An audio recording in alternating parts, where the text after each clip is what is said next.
ముసాఫిర్ సమీర్ నా ప్రాణాలు కాపాడారు. కొచ్చి. ఆమె కేరళకు చెందిన మహిళ. పేరు ఆరతి మేనన్. ప్రస్తుతం తాను కాశ్మీర్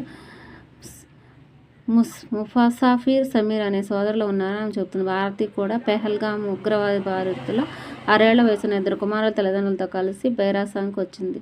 తల్లి షీలా మాత్రం దూరంగా కారులో కూర్చుంటే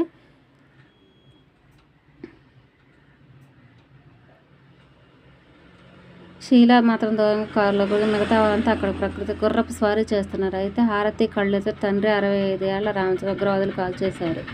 పిల్లల్ని తీసుకొని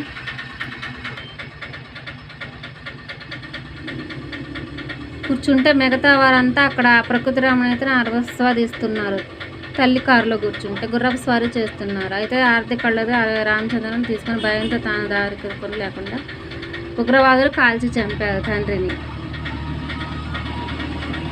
గుర్రపు స్వారీ చేస్తున్నారు. తన దారితెను లేకుండా అడవులు సురక్షిత ప్రాంతానికి చేరుకున్నారు. అంతటి విషాద సమయంలో తనకేమాత్రం పరిచయం లేకుండా ముసాఫిర్ సమీర్ అనే కాశ్మీరీ టాక్సీ డ్రైవర్లు ఓ సోదరులా భావించి ఎంతో సాయం చేసి అండగా నిలిచారు. తన వెంట 2 మార్చి దాకా వచ్చారని, లాంఛనాలను పూర్తయ్యేదాకా దగ్గరుండి ఆమెను చూసుకుని ఎయిర్పోర్ట్ దాకా వచ్చారని ఆమె వివరించింది.